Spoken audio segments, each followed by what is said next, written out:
Hey, welcome, welcome, welcome. We are Queens Talking Reality, and I am Elisa. And wait, no. Farah. And we are back. And what are we talking about? Married to Read to me. Medicine recap, season 12, episode 13. They are winding down in Jamaica. Well, they about to leave. I think this is the last, like the tail end of the trip in Jamaica. So let's jump right into it. So it starts out with Eugene still picking at, like, he didn't know how to approach Dr. Damon, and I think he was a little bit shaky. Like, I feel like he just wanted to, like I said last week, he was just doing too much. But he wanted to approach, to continue on from last week's episode, Mhm, he wanted to mhm. approach Damon about how Damon's wife is treating his wife. Of course, as I said last week, I did not agree with that. I think the women could handle their own. When you a strong woman and you know your husband knows he has a strong woman on his hands, he needs to stay out of women's business. I would never interfere in his business. As my husband and his friends, he needed to stay out of their business. But he continued on trying to go at Dr. Damon kind of subtly, but he didn't know how to approach him. I feel like he was treading lightly. What do you think? I think Dr. Damon shut Eugene down to where Eugene felt, okay, I can't say what I really want to say, and was a little bit nervous about what he really felt. I felt like he came with his chest out, and then he walked out with his tail between his butt cheeks. I think Dr. Damon gave him that look like, you don't really want to go there, buddy. So I think once he did that, it kind of set Eugene back. I don't even know. I don't know. I think toward the end, not Eugene. I think Damon let him know, like, don't eat. Like, he basically let it be known, especially when that counselor came on the scene, and we'll get to that. But I feel like Damon was like just dropping little hints. Don't play with me right now. I ain't speaking to my son. I'm easily triggered. Don't play with me right now. So I feel like he didn't let it go right then and there. But aside from Damon, all of the husbands was kind of blowing Eugene off by even bringing that up. None of them wanted to talk about women's business. They all was basically like King said, let the women handle the women business. Let it stay over there. Like, why is it coming over here? And I definitely agree with King. I agreed, especially the fact that this is women's business. And Toya is able to handle this on her own. This is not a weak, feeble woman. Toya, a lot of time, is the middle of conflict and starts conflict, so it didn't make any sense. Eugene was trying to step up and be the man. Wrong time, wrong woman. Yeah, okay. She didn't need it. She was not. And I love, like I said last week, when they started, like when they continued on and Dr. Mimi's husband said what he had to say. Now, that wasn't women's business. He had his woman's back, his wife's back in a way, but they threw it to him. Like, listen, are you contributing? Are you contributing? So that was his time to let them know, no, I'm not contributing, because I'm going to support my wife. She was excluded from the planning and any type of ideas or thoughts. So now we're not contributing, because they did ask him. And to me, that was not women's business. That was Eugene asking, Curtis asking who's contributing. And that was his time to let them know, my wife has been excluded. Case closed. We are not contributing. Let's move along. I'm contributing somewhere else where my money is appreciated. I appreciated Dr. Mimi's husband for shutting it down quickly and not carrying on like Eugene was. I really like Dr. Mimi's husband.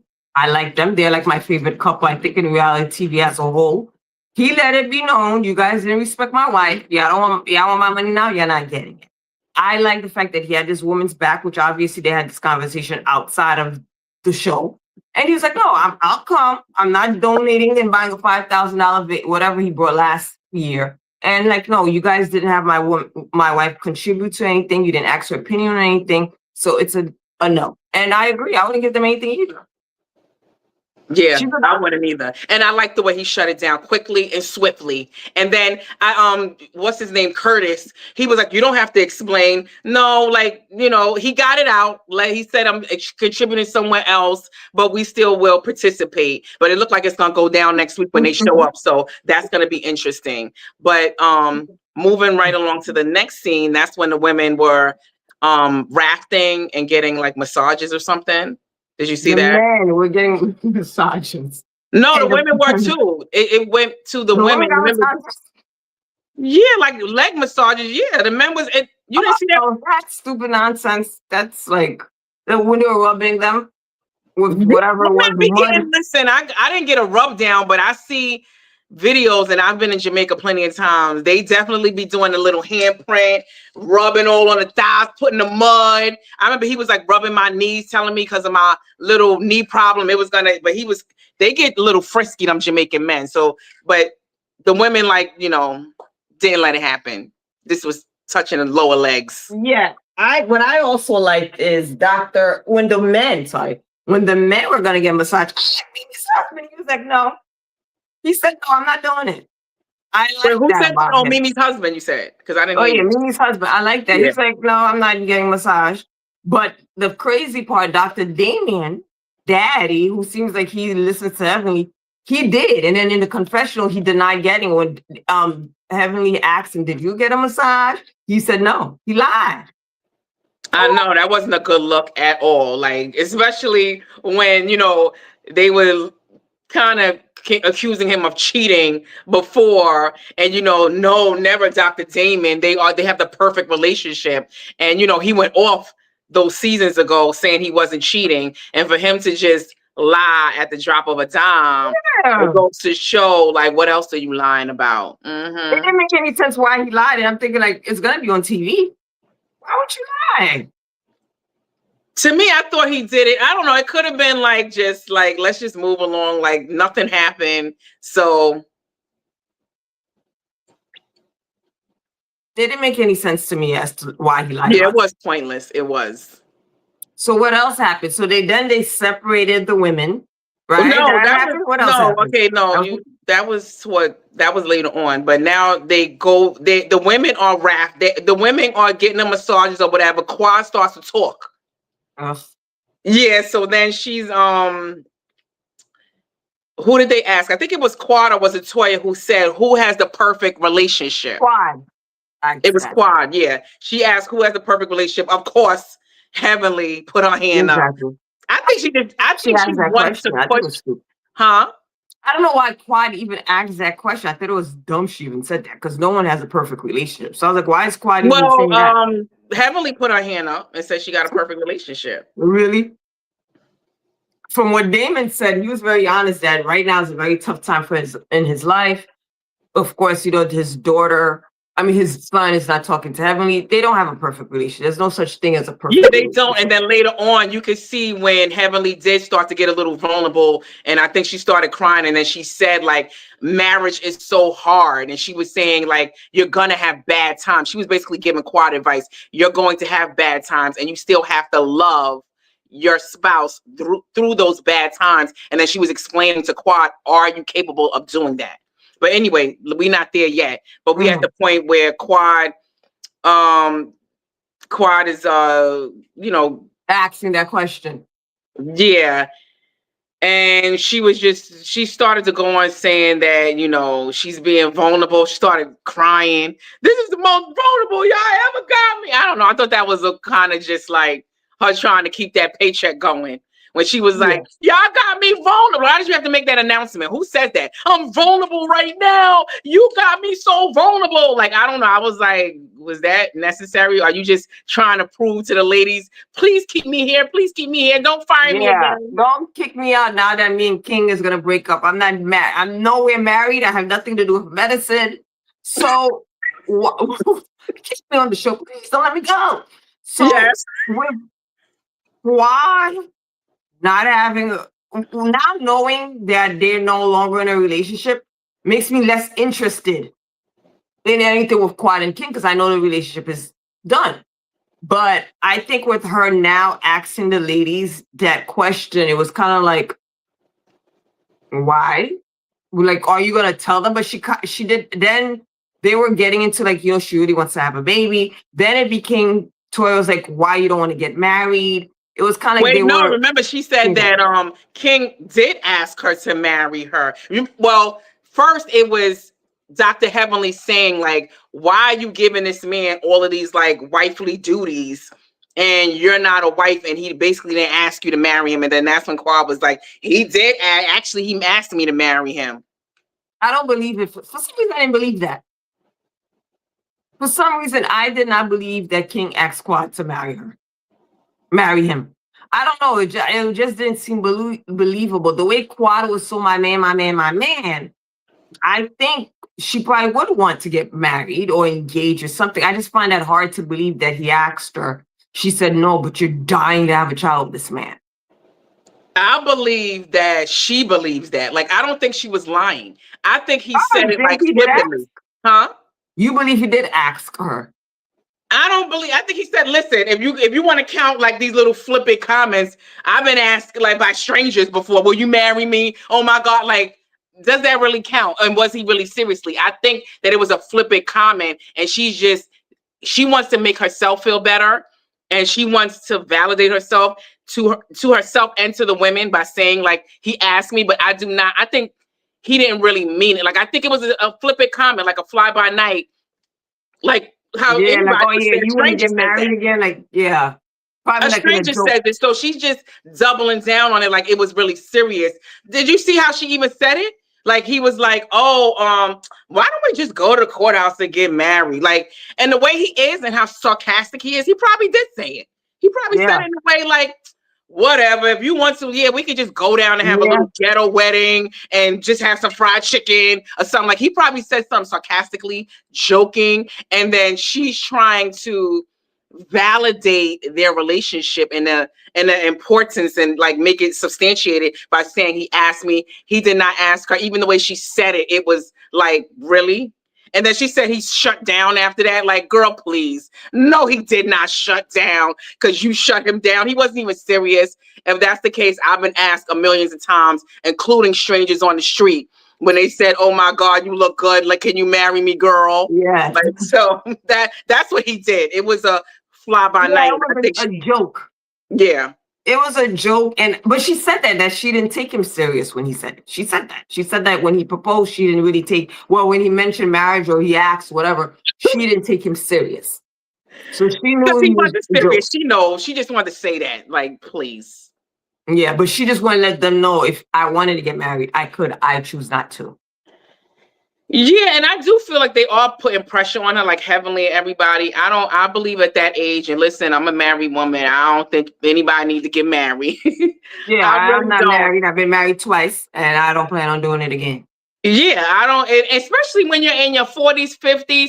What is the point? You can have a lifetime partner. I agree with her. And especially if you're trying to have a baby, I'm not going to try to substantiate my relationship by getting married in the midst of doing IVF, flying to Ghana, going over here to Dr. Jackie, like trying to have babies, and I'm going to plan a wedding. Even if it's a city hall, I'm not doing none of that. Like, I need to get these eggs going and, getting them fertilized and stuff. I wouldn't even be thinking about a marriage, let alone, first of all, I don't think she needs to be thinking about a marriage anyway. When you got it going on like she does, she's established already. There's no reason for her to get married except if you are religious and you believe in that kind of stuff. But no.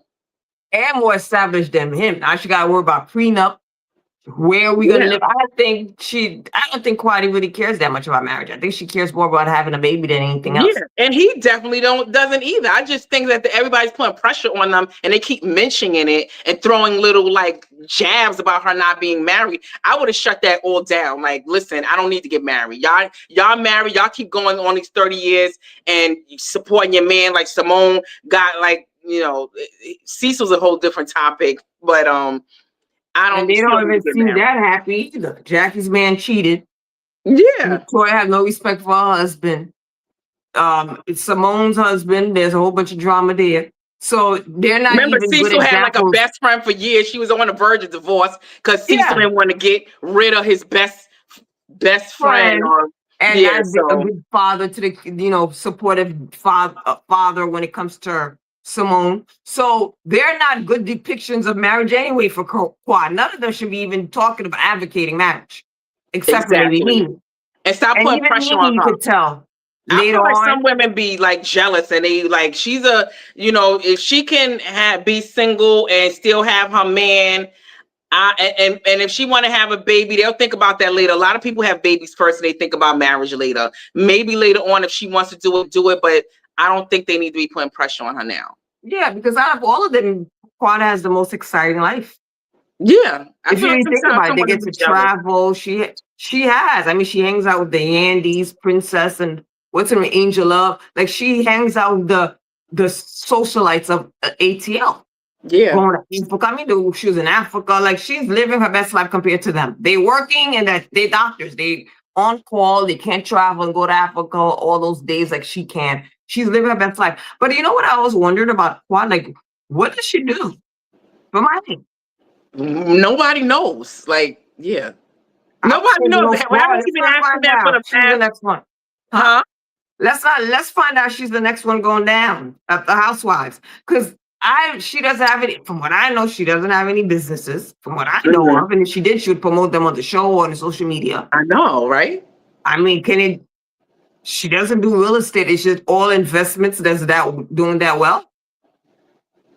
And She that's said their good. investments. I never hear about like how Heavenly has talked about home buying real estate, like how homes appreciating and stuff like that. Dr. Heavenly has talked about her investments and I think she even had like a real estate school or something like that. I Yeah. don't know what type of investments that Quad has, and if she does, I would think she would talk about it because Bravo is like, you know, free advertisement worth millions and millions of dollars being on Bravo, and you have a business. I would be promoting left and right, whether it's real estate, whether it's product, whatever. But it's so Yeah, just to surprising that let she people doesn't know. have. I would just say it like just to let people know. It's just weird. She's like the Marlo Hampton of Married to Medicine. Yeah. No one knows what the hell is what does Quad And they do. I mean, stopped questioning it. Remember, they used to question it as to like where she getting her money from, but now they don't even touch that topic anymore. But it is interesting to know, like, is it men funding her lifestyle? Like, remember not Quad. Didn't King purchase supposedly like a Rolls Royce for her? yeah, but he owns like a dealership or a luxury car rental. That's different. Because And we I don't know it's even gonna think be he purchased it for her. I think he probably just rented it to her or something like that, or yeah, it rented could it be for something her. that was already in his inventory. But with Quad, I just find it very weird. Like at least even with what's the name, Marlo, she had the La Archive or whatever. We saw some sort of trying to have a business, but Quad, I don't know. But whatever. She's doing very well. Her house is very expensive. She Yeah, travels. She has money. It's just weird. Like it can't be Bravo money only. yeah, very Mm. suspect. So what you think when she was like, I want to have that man's baby. I want to keep him like forever. And then she was very adamant about, I want this man and I want his children. And then how she'll be devastated if this relationship don't work out. And I was just thinking, like, fast forward now, girl, you didn't get what you wanted. I'm just like, when she said that, it kind of was like, because we know that they broke up. So it was kind of like, wow, look how she felt wanting a child by this man, wanting to build a future with this man, and look at them now. So it must have been a hard breakup for her. It seemed like with the way she was talking in that moment, it did seem like it would have been hard. But as that episode progressed and we got into the episode, you can see the downfall of the relationship, like scene by scene. Like you can Yeah, you actually kind see of it, see. like when they were sitting together in the confessionals. You can see their body language. Like you can just see she's unhappy, he's unhappy. Like they just did not look happy as they progressed through that episode. It just seemed to slowly like deteriorate, like as that episode went on to like the end of it. You could just see Yeah. Because she talked about how his attitude changed. He talked about how her attitude changed, and of course, she felt like it was because of the all the medication she was taking. The to get pregnant, and he just wasn't having it. Like, look, you changed. See, like they both changed. And then they both claim like they putting in an effort. And Quad said he's putting in an effort. I mean, not Quad. King said he's putting in an effort, and then Quad said, "Well, I don't see that, and I don't agree with that." And then they just looked, and he was just like, they just looked so like they just threw in the towel. Like at that moment, it didn't even look like she was sad about it, because usually she's like kind of brushing a lot of what he says off. Like when he was saying those things before, like making these little sarcastic comments, she was letting it slide, and she was not responding in a negative way or disagreeing with him. This episode, you can see she flat out like disagree. Well, I don't think you're trying. I don't see it. Like, no, like she was like disagreeing, and then she didn't seem like she cared. She just seemed like defeated at that point. Yeah, but it seems like she says stuff, but she doesn't go past that line. Because I think she feels if I go past that line, this man might embarrass me on national TV, or me and him, he and I are gonna go at it to where it's gonna go viral on social media. I've noticed that she'll say something, and you could tell she wants to say more, but holds back. Oh, someone said something about Eugene. Eugene needs to get things straight with Toy instead of trying to correct the men. Did y'all notice in the previous episode, Toy didn't make a step towards Eugene while he was singing "Let's Go"? Exactly. We talked about that last week. Jocelyn, we talked about it last week. She basically punked him, didn't pay no mind, and have no respect for this man. None whatsoever. Exactly. She has no respect for Eugene. She don't respect him at all. Speaking of which, and that goes on to the next scene where it's the couples therapy session. And they start asking the questions, and Toya said, when she this scene when they was in the confessional and they started talking about asking each other who had massages. And that's when Damon lied to Heaven, which is stupid, but and then Toya says to Eugene, "Yeah, there was one time I had a sexually charged massage." And he's like, "Oh no, when you wasn't married." She's like, "No, which one I was married with you?" I was like, "Why would you even say that?" Exact. And you saw his face. And just like they didn't touch my private parts. I was like, yeah, girl. She looked, I don't know why. She another embarrassing moment. And who would admit that? Like, first of all, if I did have some sexually charged massage, I would never tell my husband that on national TV. Yeah, I would never tell my husband at all. I wouldn't say nothing. I would just have come back home and be like, oh God. I mean, nothing happened. He didn't touch her. From what she said, he didn't do anything like sexual to where there needed to be a discussion, and you're gonna wait and say it on national TV. She be doing the most. I feel like she purposely does stuff to embarrass Eugene. At this point, it's not, oh, I'm not aware, oh, I'm just outspoken. She purposely does stuff to get a reaction from him, maybe, or just to embarrass the man. Because why would you go national TV? It's just kind of like, I don't give a damn. He's not going to do nothing about it. And I'm going to I don't even think she purposely does it. I just think he doesn't have a backbone. So it's kind of like almost like abuse, like bullying in a way. Like, just you keep on because you know he's just like not going to do anything. And then remember, and later on in the episode, he says like, I'm the only man that can deal with Toya. Did you see that part? Yes, he's right. Because he should have said, I'm the only idiot. That tolerates it. Huh? That tolerates that nonsense. Yeah. No other man would tolerate that. And if they were with Toya, they would have shut that down and she would know how to act. With him, when you're dealing with a cornball that's like boneless, has a boneless back, he's gonna she's gonna walk all over you. She walk all over him, says anything, and everyone sees it. He doesn't even have respect from the men. So Jocelyn Stewart said at that time, Damon didn't want to have that discussion with his wife. No, he didn't want to talk to Evan because he figured Evan would have act up. in the confessional, he didn't want to admit, yeah, I got a massage. Which to me was the big deal. Like he got a massage. What, he can't get massages from another woman? What's the problem? And it was an innocent massage. I could see if it was like some massage where he was in the back room getting a happy ending or allegedly possibly getting a happy ending. It was done outside. The other men were there. Like, it's not like you done had like a hard on or something. Like, it was an innocent massage. It was nothing to lie about. Yeah, like Eugene said, oh, this is payback for that naked party, that paint party, whatever party Toya had where all those men were naked. You remember when she had that? Yes. So he was like, that was their payback. That was, I don't know why he lied. To me, if I was in a show like that and my husband lied, I would have been more upset than if he was like, oh yeah, I got massages. I would be like, you made me look stupid and you made yourself look stupid by lying.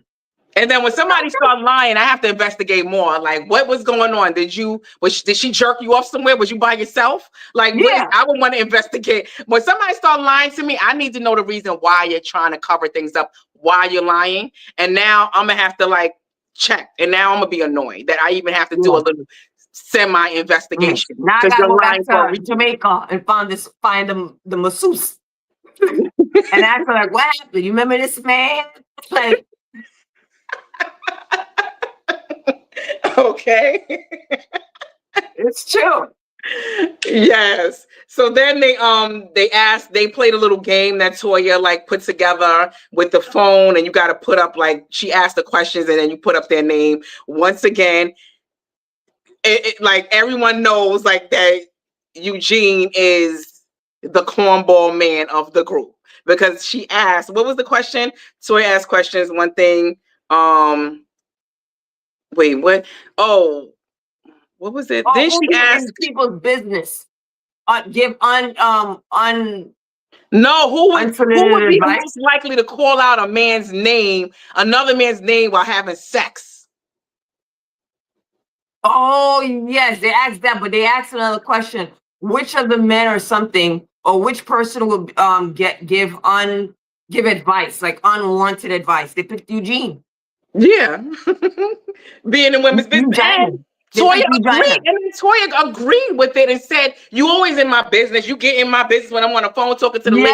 And then they came back to clips about with him into getting in women's business, interfering when she on the phone, and then he said something about her talking loud. Still, stay in a man's place. I don't like that. I don't like a man that do that. If I'm on my phone getting gossip, don't interrupt. After the conversation, I will tell you. Because, you know, we as women, we tell them, let me find out, especially if your husband knows the people. But don't be while I'm on the phone in the background. What happened? What they said? Put on speakerphone so I can hear. No. And then chiming in with my homegirl on the phone. And then you chiming in. And Eugene is so good. Again, Toya let him know, like, she still wasn't even being a unit with him or sticking beside him. She was like, yeah, you do get in my business. Yeah. She never said, no, my husband don't do that. So Jocelyn said Quad wasn't going to get married in no courthouse. That's not a serious proposal. Now, we agree that's not a serious proposal. King was just joking around. He wasn't serious. A proposal on your knees with the big ring. That wasn't it. That was just like, let me shut her up in case she's thinking of let me tell a joke. Yeah, we'll get married. Mm-hmm. Yeah. So then the next question, they asked about which of the women would probably call another man's name out. They said Toya. I agree. Yeah, she said her husband have a small penis, so she probably imagining other people in bed. And for everyone else to put her name up too. They are just like, huh? You said what? The other couples put her name up. That's so embarrassing. Like, that is like, Eugene is just the butt of all jokes. Like, that is just so embarrassing. That's what I'm saying. I would just, if my man was like the cornball of the group where I kind of embarrassed him, and then it's an ongoing thing season after season, I would have to do something to kind of backpedal my comments and try to redeem my man. Like, come on. I'm sorry. I would not want people having these ideas about my man, me calling out different men's names. Like, it's just so embarrassing. I feel so embarrassed for him, but he's not embarrassed. So why am I feeling embarrassed for him? So my whole thing too, this is why I think Toya purposely does stuff. Who came up with these questions? She did to embarrass. Exactly. And she probably know they're gonna say Eugene's name, like, oh, who would give unwanted advice? You know, it's your husband. Like, some of the questions you know is gonna be towards Eugene. Why even ask those questions? If I'm gonna go do a couple stuff, and I know my husband's a cornball, I'm gonna make sure I don't ask questions that's going to show how cornballish she is, or questions that's gonna be geared to him. Or I would have to prep him. I'm sorry. We gotta get over this hump of you being like this backboneless dude that I'm with. I would have to prep my man. I'm sorry. I'm gonna have to do something to give him a little bit of like strength and a little bit of a backbone. I would prep some questions for him in his favor so he can answer some of these questions and it'll put him in a positive light. And there's no way. What questions would you ask? At this point, who's the something like, who's the I would say things. I would ask questions about when she asked about who's the most likely to call out somebody's name, I would have to like at least be defensive. I would say something in defense of my man, that I'm not calling out somebody's name. Oh, he pleases me. No way. I would never have to call out nobody else's name because my man is doing well in the bed. He's going down. He's making waterfalls. Niagara waterfalls come from everywhere. Like, I would be saying stuff to we all know that's a lie. We know that a lot of that won't be happening considering she said he had a small penis. Nobody believes that. No, listen, the small penises, I get it, but you can make up for that small penis in other ways. And I would at least act like, he got to be doing something. He is a doctor, and I think that's something. Huh? She's been with him all that time, and there's no cheating allegations. So, well, he might be doing something else, going down, doing something. Maybe she's using toys. I don't know what. It's something going on. But he is a doctor, and he's making, supporting the family. So that's probably the something that he's doing. But I would have to do something to like redeem myself and my man. I'm sorry. Maybe say which of the men is the most supportive husband. Mimi's husband probably would have gotten that. I was trying to think of something for Eugene. No, but still, the small penis, I would have to say so. I would never keep letting that go, though. Like, about my man having a small penis. Yeah, but the fact she said it in a way she didn't like the small penis. She didn't say it all out. She didn't say, well, you got a small penis, but it still hits the spot. It was kind of like, oh, I didn't know after we get married, it shrinks. She didn't make it seem like it was a good thing. So that's what I'm saying, but now everybody's making fun of it. We all still talking about his small penis because she put it on Front Street. What I'm saying is there's things that she could do to kind of redeem herself and put him in a positive light with his small penis. Like, say something aside from doubling down on his small penis. There's nothing she said that's making me believe that she is pleased, aside from the money that he's bringing in, aside from his doctor's salary. What else is he doing for her? We don't know because she never talks about it. I want to know. And this is the time that she needs to showcase those things. Yeah, I agree. And Joanne said, small giggling, that's cool for a woman to say out loud in front of an audience. Yikes. Exactly. To say it for millions of people, poor man. He walks around, everybody. And he didn't live it down. Like, that was how many seasons ago that she said that? And it's still being brought up, and he laughs it off. Patients, co-workers, friends, family members, strangers, social media. Everybody know Eugene with the small penis. And in this episode, she's apparently screaming out other people's names, even though she didn't say that, but everybody's thinking it. And that's what I'm saying. She's allowing them to think that that's the type of like woman that she is because she's not pleased. What I'm saying is she should be doing something to stick beside her man and lift him up. Even if I gotta lie, I don't want anybody. If I'm gonna still be married to him, I'm gonna stick beside him. Whether he got a small penis, she's sticking beside that small penis. So don't have people still making fun of him years and years later. At least do something to have his back. Like, exactly. I feel like she's doing nothing and allowing that to keep going. Like, she hasn't shut it down. Yeah. She hasn't shut it down. That's the problem. She needs to shut it down. But the way these women are, they still would have thrown in her face. Shutting down or not, it still would have been bad at this point. No, but it doesn't help when you saying when everybody's still thinking, yeah, you screaming out another man's name, you talking about you got sexually charged masseuse. Like a lot of things that she's saying is not helping. Yep. And she didn't defend it. What? Scream, the only man said I'm screaming in the bed was my man. She didn't even say anything like to that effect. She just let them say it and it was like, okay, next question.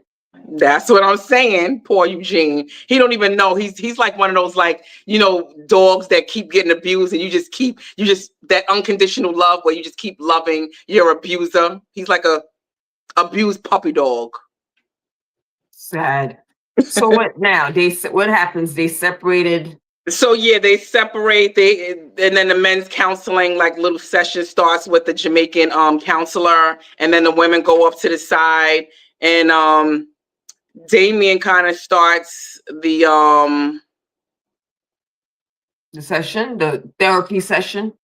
Well, I think first women went over, and then Mimi started talking about how she, it's the challenges of taking care of a special needs child, and then she started crying and talking about like how she wants to feel validated in her relationship. And I thought her husband does a good job at that. She said she wants to be seen, and she feels like having a child, especially a child with special needs, she's worried because of about him being in the world later on. Is she gonna have to live with her for the rest of her life? Is the protection about him going out into the world? She just feels like she's never going to be at peace. And then the other women agree with her, and basically they all agree, like, just having children, your mind is never at rest, aside from a special needs child. But I get what the other women are saying, like just having a child period is like, your mind is constantly always on, like, is my child going to make it home because of the world that we live in? You never know. And life is short. Like, you could be here today and gone tomorrow. So I get what they were saying about that, but it just seemed more like, I mean, I don't want to say she's sad, but it's like to have a child and you already have to worry about them being in the world. But not only that, but you have a special needs child. What do you think? So watching that episode, I have to say I did cry watching Mimi. And one of the reasons I cried is I don't think I thought of it that way. Like I have two Black boys, obviously.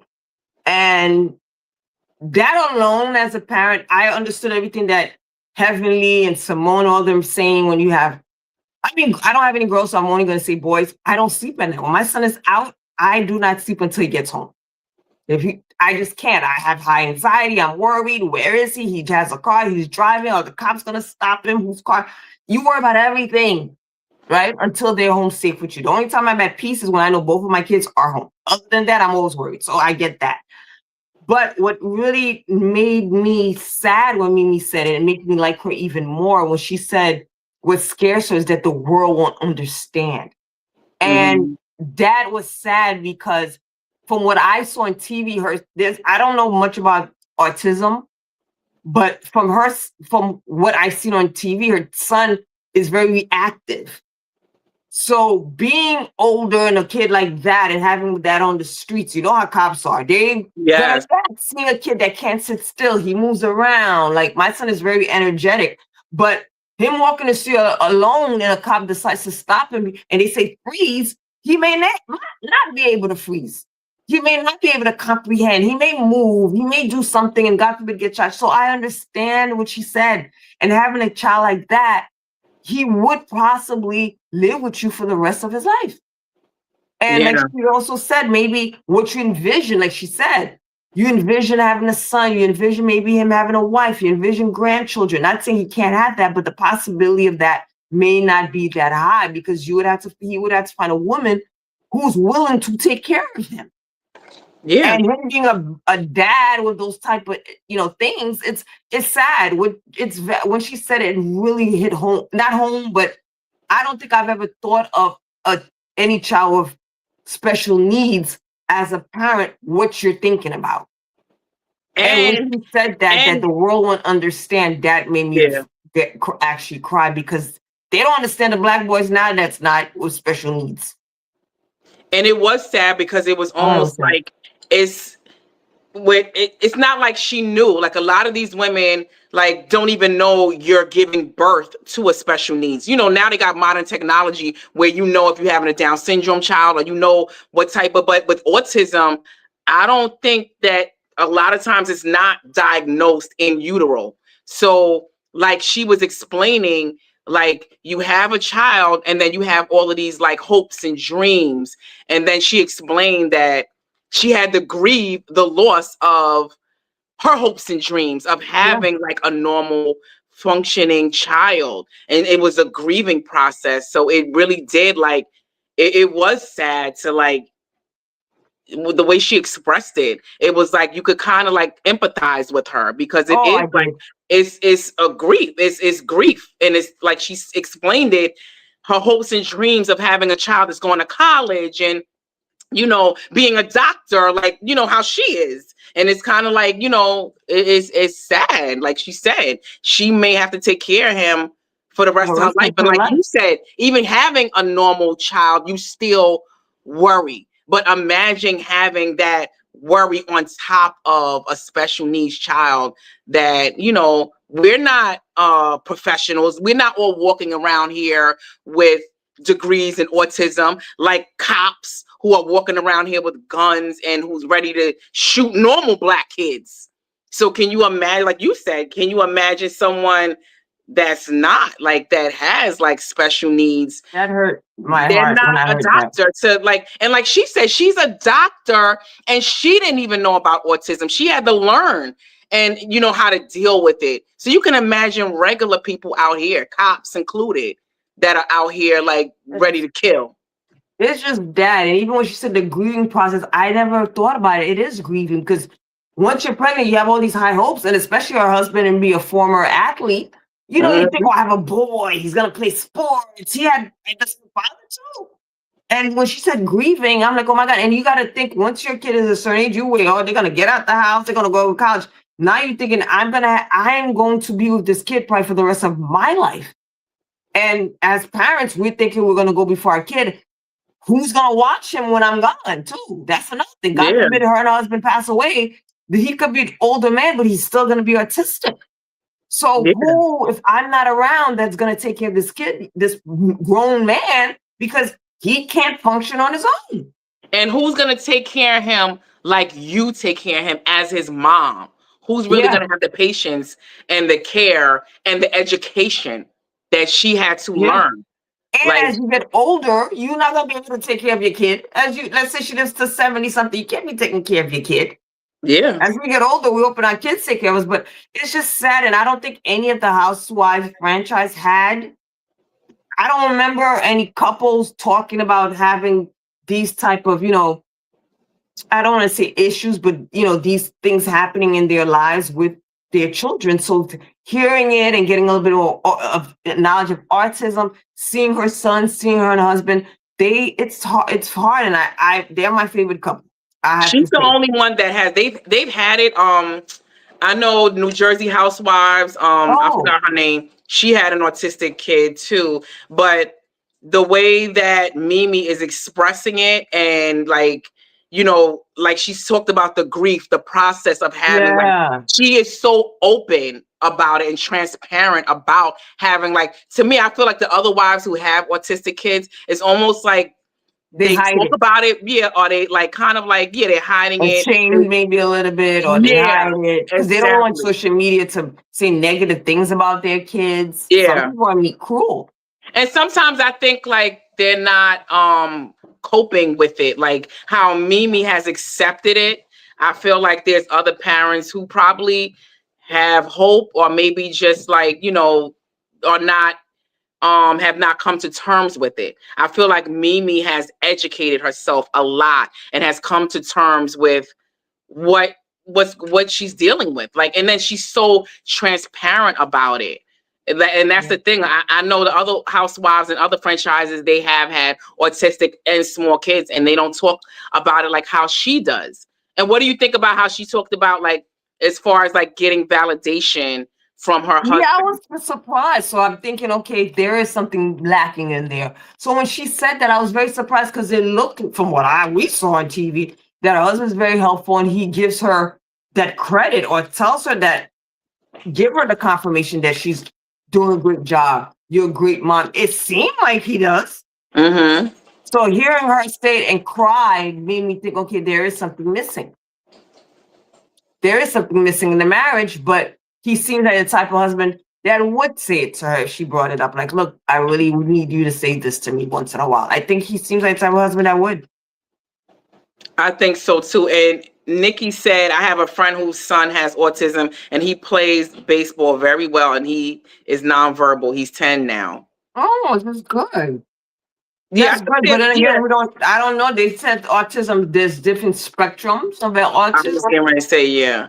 So maybe, but her son looked like there's a lot of work. I mean, there was one scene, he was like breaking up stuff in the house. And you got to think at that age, her husband, Steve, is big, right? That kid now, I don't know how old Mimi's son been breaking up stuff and her as a woman trying to control. But you got to think, when this kid get bigger, Lord forbid he becomes the size of his dad. And he's very active, or sometimes they could be violent, because there was a scene when he hit the sister. I mean, we see on social media with some of these autistic children, sometimes they could be very aggressive. How do you cope with something like that after a while? You have a grown man in the house breaking stuff, not acting right. How do you cope with that too? I mean, sometimes they give the medication, but sometimes the medication make them so doped up that they're not even, they're not like themselves at all. Yeah, and Nikki said his dad was an excellent baseball player. You never know. And I agree. Yeah. Like I know when I've read, I forgot who it was, Tisha Campbell, because I think Tisha Campbell from Martin, she has an autistic son. Yes. And I don't know if it was her, but I remember reading about it because it's always like, I always was like, you know, I'm always reading up on things like that. She talked about like the fight. I don't know if it was her, but it was somebody with an autistic kid. But they talked about like the fight it is to get them out of that world. Like it's a constant fight. And so maybe her son may like, you know, progress and be like, you know, she might, maybe her hopes and dreams aren't like dashed away. She might be feeling hopeless right now because he's still a young child and you really don't know. And that's what she talked about. It's scary to always constantly have to think about that on top of the worries of just having a child, period. But I know when, like I said, whoever it was, Tisha Campbell, and they said like it's just so much things that you have to learn having an autistic child, and it's a constant fight to get them educated and to get them help. And it's like you have to get the proper help, and you have to know, like, you know, you have to navigate like and learn what's best for them to get them into, like, you know, to get them out of that world like that they're in so they can progress. So I'm sure there is hope for some. I don't know, like, you know, about like what level he is and stuff like that. It's sad. And these are people that have money. It's not like regular people. These people seem pretty well off. So if they're saying they're having a hard time to get help, can you imagine the regular people? Yeah. Getting the help that they need? It's sad. I mean, it's sad. Yeah, Nikki says that's heartbreaking. So let's go to a lighter topic. Yeah. But I love Mimi. I love her and her husband. So they're my favorite couple. Yeah, so going back to the men's counseling session, because they were kind of switching back and forth. So Damien basically says, in more or less words, he's not in a good place and nobody better mess with him because now ain't the good time. He basically letting Eugene know, don't even come here. And I get it. He said that if my enemy was ever to come at me or do something, that it'll be off. And I get it. He's letting the men there know, don't F with me, because right now you'll see another side of Dr. Daddy that you've never seen. Like my professionalism is about to go out the window. So he's saying it's the toughest time because he hasn't seen his son. And from what we know of, the son got arrested. Heavenly found out, probably cursed the hell out of him. Who knows what she said to him. And he left the house if they've never really seen him since then. That's so weird to me. That whole, I think there's more to the story. Else, me too. I think there's definitely something else, because I get you mad that Heavenly found out, but your father Yeah, tried exactly. to cover it up. He tried to do whatever he had to do to get you out of that situation so nobody will find out. So why is he not speaking to Damon? Like, why is he not speaking to his father? Well, the only thing I could think of, Damon, the way he acts, he always takes Heavenly's side. So maybe in that incident, the kid probably was like, Dad, mom was talking crazy to me. She called me all these names. You didn't stand up. You didn't intervene. You didn't stop. Maybe he took Heavenly's side. Maybe he does like he does on the TV show. He didn't say anything, or he took Heavenly's side like he does now. Let her raw her mouth and don't check her. So it could have been the same situation with the son. Yeah, I think it's tender. I don't think so. I think it's way more to that story than Me what too. I they're think it's saying. more than just that. I Because think there's other no things way he's must writing happen. them all off because of like, oh, Damon didn't have his back. Like I'm sure, like, are they really apologetic? Are they calling him? Or is Damon trying to cop some pleas and tell him like, I'm here for you? I'm like, I don't see how they have such this perfect relationship with their kids. I don't remember her ever talking about issues unless she hit it. Like, and all of a sudden, like he just cut them off like cold turkey with no like qualms, no problems. I think it's more to it than just he got arrested. I remember parents curse their kids out all the time when they do stupid stuff. If Yeah, my sons, one of them got arrested, I'm cursing them out. yeah.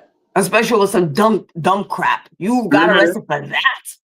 So I don't see that. As much as Heavenly claims she's a good mother, my kids would turn against me. First of all, you're wrong. I don't know the story of how he got arrested, especially if you're wrong in this. I think he tried to fight the cops. So I don't know what the hell the story is.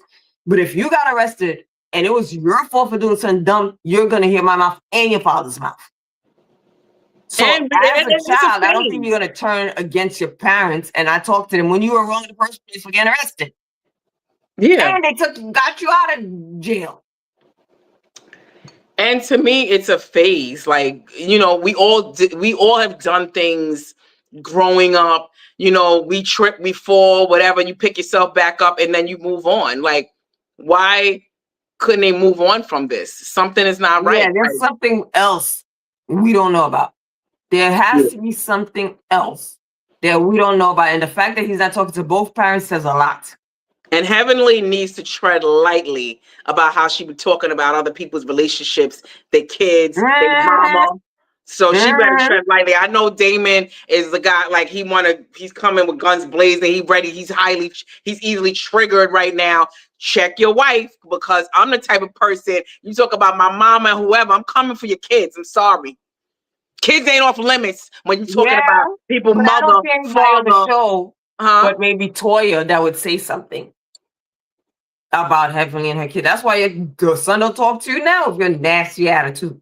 No, I don't see anyone saying that to her. Only maybe Toya. Yeah, that's what I'm saying. And Toya, like I said, she needs to tread lightly, because Toya could, like you said, Toya could say that. And like I said, if you're talking about people's husbands, they small penis or whatever, I know that might be like, you know, taken as a joke, but she seemed to be taking shots. And if you take a shot at my husband, my mama, you talking about your mama's better off dead and stuff like that. You saying stuff like that to me, I'm sorry, kids ain't off limits in that instance. Well, if I have someone that, I'm going toe to toe with, I don't talk about kids. And the reason being, I don't know what the hell my kids might do to embarrass my ass. So I That's know it's true. true. I would never say, well, your kid this, because, like karma, it could turn around my kids do something way worse. So I'll go for other things, but I wouldn't bring up Heavenly's kids, not knowing my kids would have to be in a place where I know, okay, no crazy shit. And Because I'm way too remember young. Heavenly was saying to Sweet Tea when she was struggling to have a baby and it was going at it, and she was, well, I got my uterus and my eggs. She was saying that to Sweet Tea, like talking about her infertility issues and how, yeah, I got my kids and my eggs. And like, you're right about that. Like, you really shouldn't be. And that's what I'm saying about Heavenly. Yeah. Like, she comes out her face, and look at you now. Like, your son has disappeared on you. Yeah. And stuff like that does come back to haunt you. Yeah. Now, Sweet Tea could go for blood. Like, if I didn't have kids and I was Sweet Tea situation, now you could talk about her damn kid. You don't have any kids. But being that if I was in the married to medicine, the women there with children, I would not attack her kids, because Toya have 2 boys. You don't know what the hell your kids are gonna be doing here. Simone better not even talk because her kids are a mess. But what I'm saying is, Sweet Tea situation, I could say something. Quad could say something. They don't have any kids. They don't have to worry about the karma coming back to them. That's how I Yeah, feel. no, now when you're struggling to have kids, I still wouldn't be. I mean, it would depend. Like I said, if you talking about you talking about my mama's better dead and like saying Oh, stuff like that. Contessa. Yeah. Yeah, she said that's a contessa. So when you saying stuff like that, yeah, I don't know. Your kids are open. It's open Yeah, at season. that point, anything is open, ready to be said. Yeah. And Damon don't seem very happy. Who knows how their marriage is gonna. You know how I also knew something is off with the marriage because Heavenly was saying her marriage is perfect and stuff. Did you notice what she said? When she was like, "Oh, who here when their man is seeming feel like smacking the crap out of them?" Yeah. And then the That's advice that she was giving Quad about, yeah, that's what I'm saying. Like I think she wants to present herself, or either she's like joking. Like I feel like she does not want to show no cracks in their relationship. Like she wants it to be seen as like the perfect relationship. there's Like no he such doesn't thing as check her. I just don't think like they are going to show any cracks, even though it's probably all cracked up behind the scenes. But they're not going to nonsense. showcase anything, and they're doing what I say Eugene and Toya should be doing. Like, United Front. yes, that's what you should do. Like a lot of these relationships are horrible behind the scenes, but you're not going to be embarrassing your man and doing like dumb things like that out in the streets. You're gonna have a united front. I agree. So what else happened? So then we go on to King, and then King talks about like his journey with Quad and the IVF. And Wait, before we go to King, did you realize what's Dr. Simone doing? Checking King. Oh, you better be vulnerable. Don't be. I have that in my notes. I did not understand when she was like, you chauvinistic. Yeah. Oh, I'm like, what is she doing? And where was Quad at that point? And be like, excuse. And I had to say, being King is Jamaican, he has been conducting himself, I would say, Yes. pretty well around this group. I mean, with Quad it's different, but with the group as a whole, he has. Yeah, I mean, he could have went off on someone right there. He seemed like he was going to, but he didn't. I thought so. I didn't know what that was about. And then to approach him, first of all, why would you even and then tell him to tap into his less chauvinistic side? Like, I'm like, what is Quad telling her? And even if she did tell him something, if I'm telling you something as a friend, don't ever approach my man or my husband to say some nonsense like that, tap into your less chauvinistic side. That was just so left. It made me feel like something happened that we didn't see. Because I'm like, did I miss something in one of the scenes? Did he do Quad is something? saying or talking about him to her, to the ladies. She could be Something. Or yeah, maybe when it could have, they probably left that part out. Editing didn't put that when they were getting the massage on the boats. Maybe Quad said more than what they showed. I think so too. I think it's something that Quad was saying about him, and that Simone overstepped her boundaries. I think she crossed the boundary by even saying something like that. Because had that been me and somebody, my husband's friends coming up to me saying like something totally left, I would have said to him like, what you telling your friends? And how dare him approach me about me being this or that? You don't approach me with that. Like, y'all keep it between you ladies or you men or whatever. Don't come to me with that, giving me unsolicited advice and about me being chauvinistic at that. That was just so like, yeah, that was totally off of Simone. I'm surprised. I guess Quad didn't hear it, and I'm also surprised. I have to say, King conducted himself well. He could have told Simone about her ass. He didn't. Yeah, and he would have been justified if he did. Yeah. So they're talking about talking to him. He's talking about the IVF journey, and here come Curtis, Mr. Righteous, talking about, it's against the Bible. You're living out of, you're married out of, you're out of wedlock, living together, having sex before marriage. You're doing things out of order of God. And I said, okay, Mr. Cheater, you cheated on your wife. That is against the Bible too. Adultery. So you are the last person to be quoting the Bible and tell people how to live righteous. And that was the only time I didn't like the fact that King did not throw that in Curtis's face. This is a He time, did, King. but he did it very subtly, and I don't know if it was out of respect, but he did ask him, like, have you been living a righteous life? And then that's when Curtis was like, no, but then you asked God for forgiveness. And then King said, well, I asked God for forgiveness today. Like, he joked around about it, but Yeah, for what I I'm going wouldn't to have do been tomorrow. joking. I would have went ham on him. I think he should have said, well, I think King should have said, well, isn't adultery a sin? And just left it at that. That's all you had to say, and they would have shut down Curtis. And who are you to tell me? Like, and then Curtis was almost like double talking, like, yeah, no, we can't be perfect. Like, he's trying to say that about himself, and you got to ask for forgiveness. Yeah, none of us are perfect, and some of us do. Like, why am I not? Like, why can you be imperfect and you can ask for forgiveness, but I have to live like this righteous, perfect life in your eyes? How dare you? I mean, You I'm judge not me. God, and they all say every sin is equals to the same. But I think cheating on your wife, to me, is a bigger sin than trying to have a woman, a pregnant, or having a baby for a woman that you're in a relationship with and you're not married to. Yeah, Cheating, exactly. to me, is a bigger deal, Curtis. Yeah, and I'm surprised the other men, like, they all were like taken aback by it. But I'm surprised Yeah. no one said anything like, "Yo, like, you really playing yourself right now. Like, don't even, like, you're not the one, to be saying that. You shouldn't even be saying this." Like, no one said anything. King was the only one that kind of said, like, "Have you been living a righteous life?" But no one said anything in that moment. I was like shocked that they even kept letting him speak.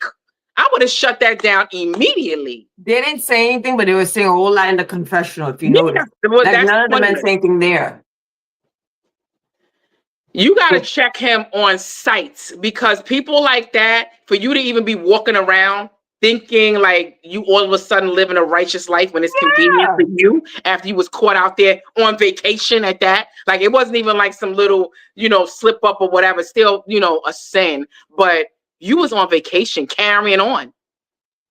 And Curtis probably, from what I don't know, he seemed like he's still cheating on Jack, going to Canada, Yes, going to to DR, and we of know all what goes places. down in the DR. Exactly. Little Prostitution. 25-cent blowjobs and stuff, please. Yeah, he's always going to DR and building houses or whatever he's doing out there. And then Canada, he's Playing probably still golf. cheating on Jackie. And Jackie made it seem like she don't know what he doing. So Yeah. you should have been quiet. And then they showed a scene where Quad was saying Jackie kept calling her, basically apologizing for what he said. I would like to hear this. I don't know. She didn't say apologizing. I was waiting for that part. She was like, she keeps calling her, and she didn't say what. Jackie, I don't know. She be a little bitch at times. I can't see her calling apologizing. I see her calling making excuses. I don't see her like, I don't see her apologizing. She's not the type. That's true, but that was crazy. Why? I don't know. All the men felt the same thing, but none of them said anything to him. Yeah, he needed to be checked on site, like for that. Don't you ever, of all people, come with this message, okay? Because the messenger needs to be shot. Like, as they say, shoot the messenger. Like, he needs, like, that is just so like crazy, and he needs to be checked for that. For him to even think he could just walk around committing all kind of sins, and then you giving me advice about my sins. He was Yeah, I couldn't believe Curtis. I was like, when did Curtis become so righteous? And into the Bible, I've never heard him say anything before. He never said anything to Eugene or Toya, or the way you talk to your husband. He's never said anything. He already speaks. So why now you feel the type of way about what he's doing? That's not your business. That has nothing to do with you. What he's doing with Quad have nothing to do with your life. And if let's say it is a sin, and God forbid he's gonna go to hell, that ain't your business. That's not your child. Like, it was just out of character. Nikki said Curtis made my mom drop. Me too, because I'm like, come from Curtis. And you said it come from I would take it more from Steve. Because he's new, he seemed like a good dad. We don't know much about his future, his past. Somebody like we don't know their history. They're not cheaters. Yeah. Then I could be like, okay, they're really biblical. Even then, I would think you shouldn't judge, but it wouldn't be as bad. But you on national TV, everybody know you cheated. You're talking about not committing a sin. Yeah, he's the epitome of like the nerve. He's the type of to be like the nerve of him to even think he could like broach this topic with anyone about sins. Yeah, and Please. I was a little disappointed that King didn't really tell him about his ass. That's when the Jamaican should have came out.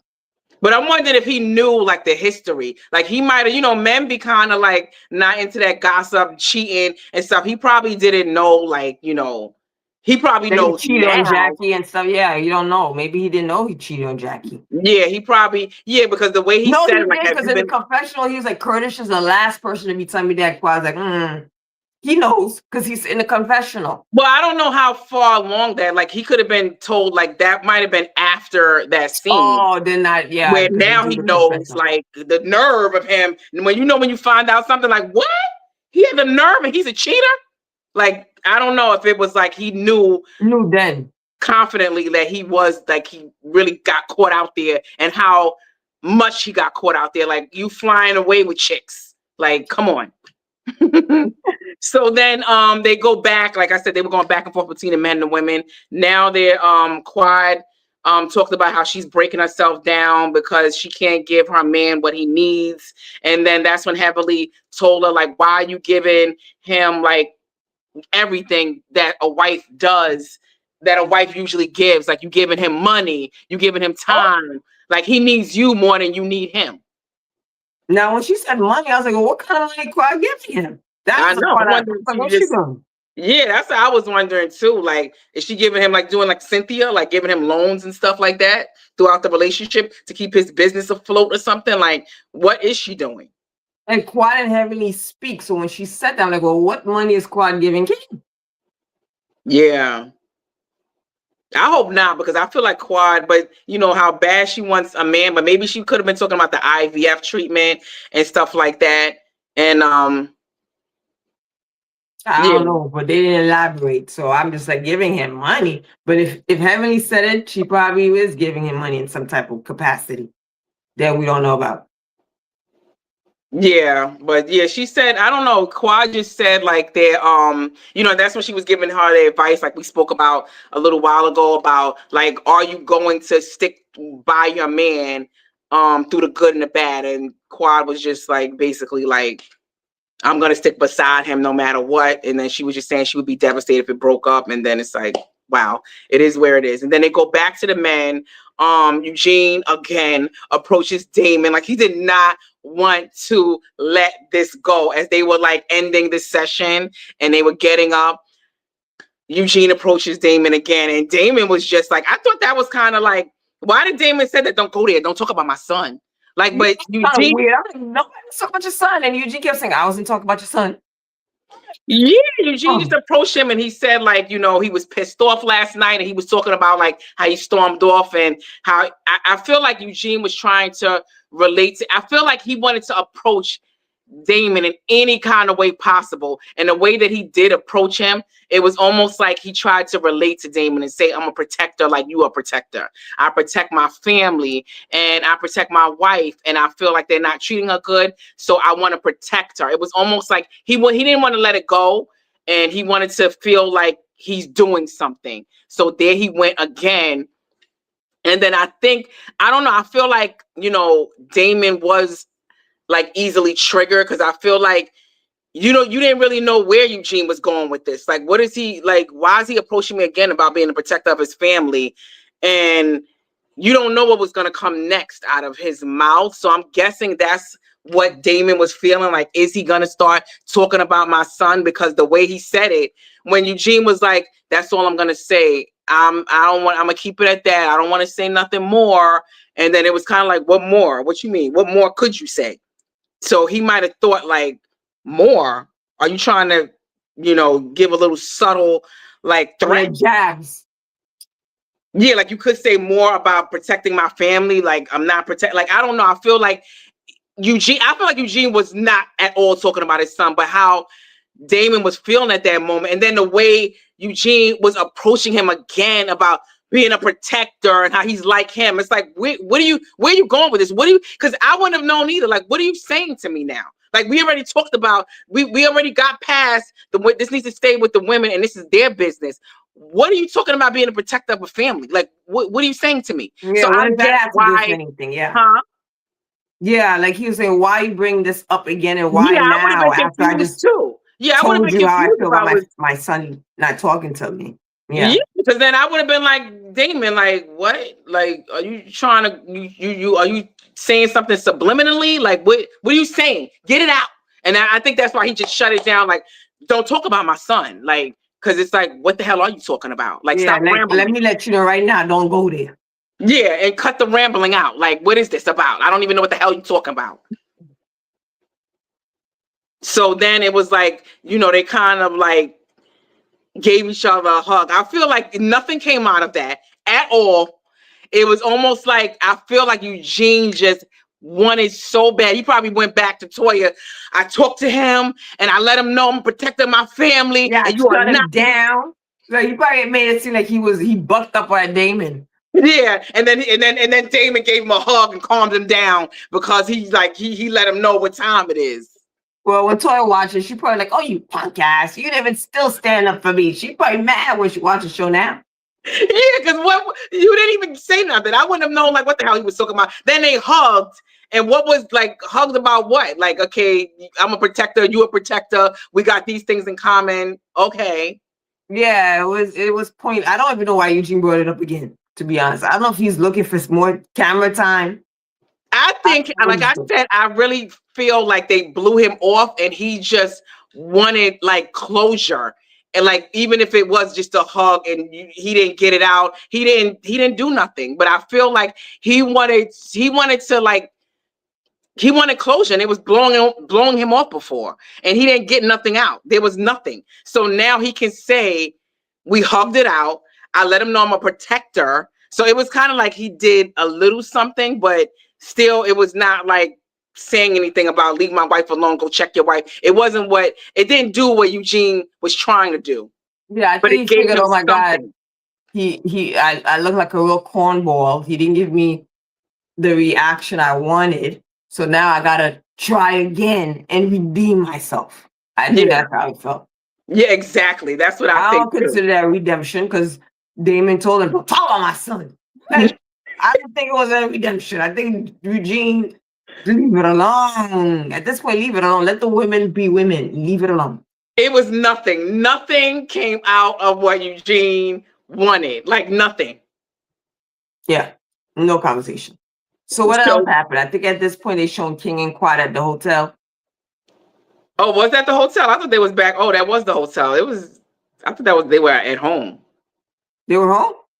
Well, wherever they Maybe were. it could have been. Yeah, it doesn't matter. But yeah, yeah. So then they go back, and then that's when she says that Jackie has been texting her about what Curtis said, and King was saying how I think it started when King said when they started talking about the IVF journey, and then King said, "I don't feel like people need to get married." So there he go again.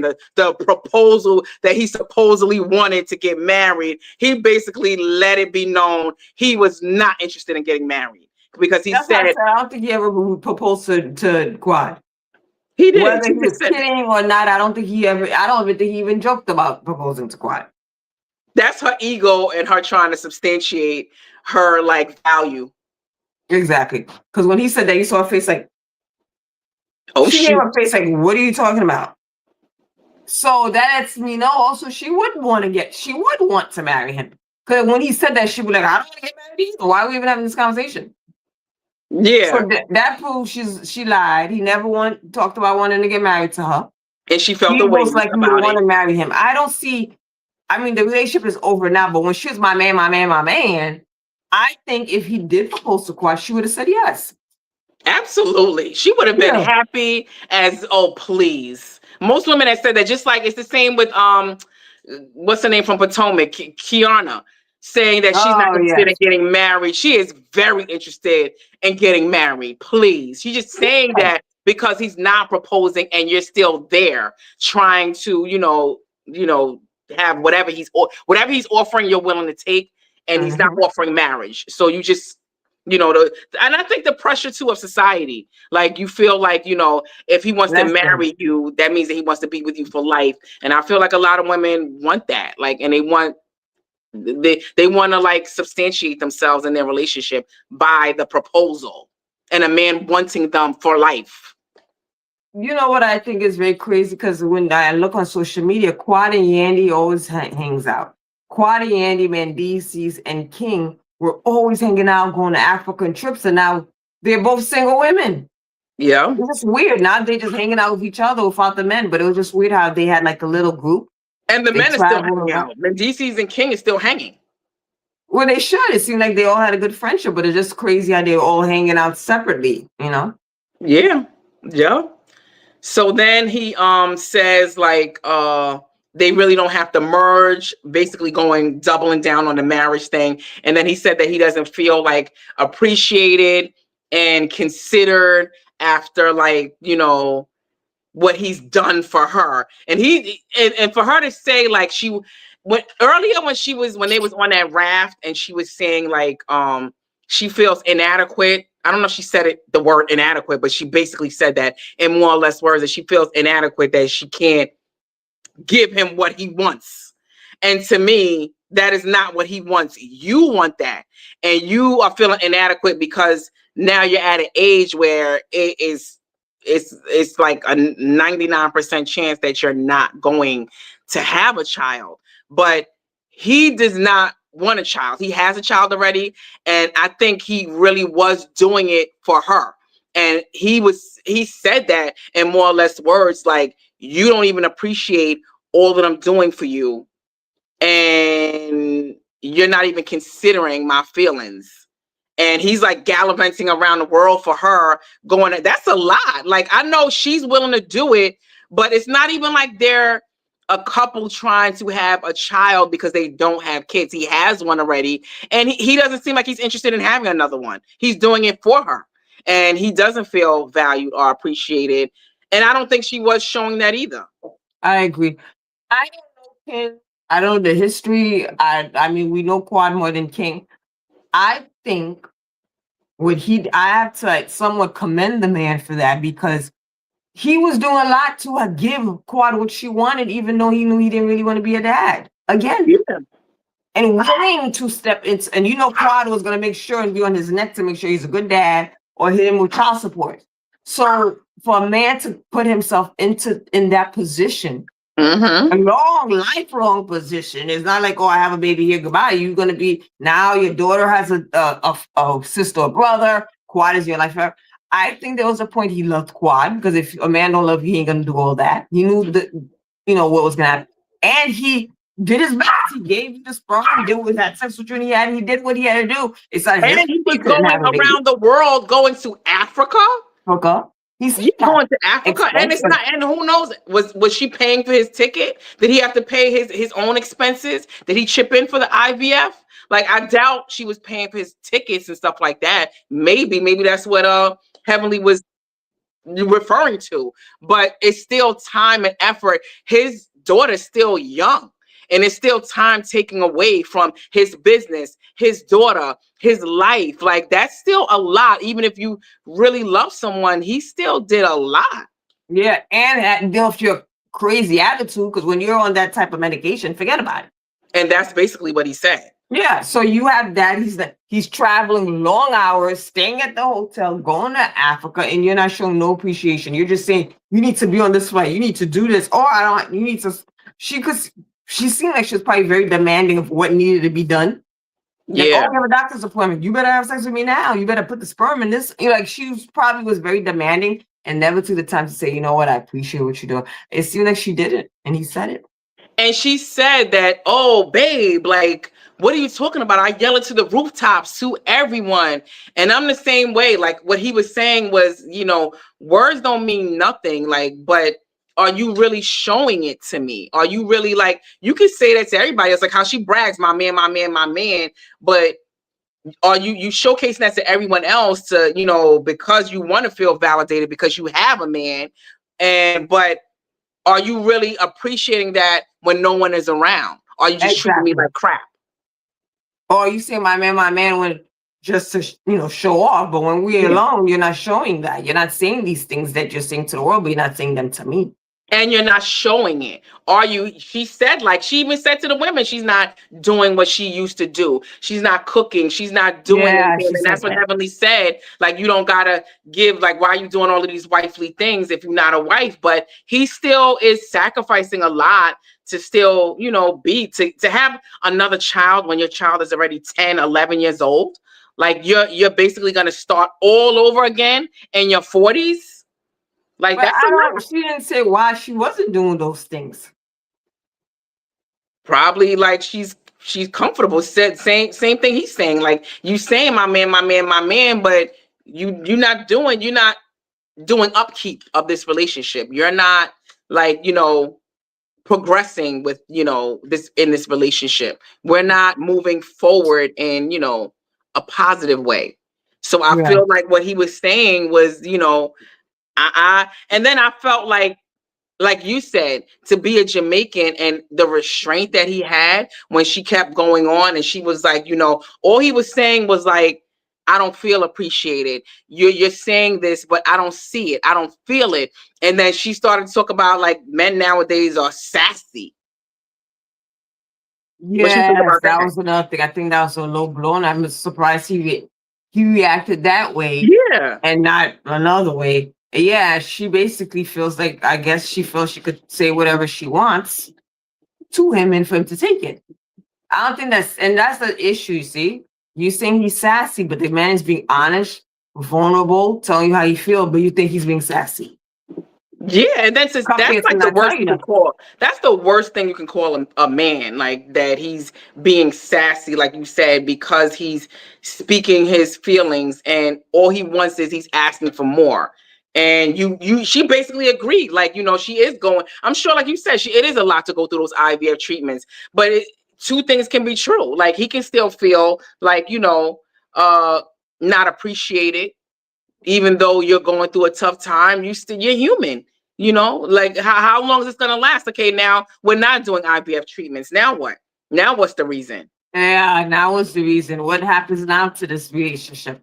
Yeah, shouldn't we be going back on track and try to, be back to the way we used to be? But it seemed like they can't.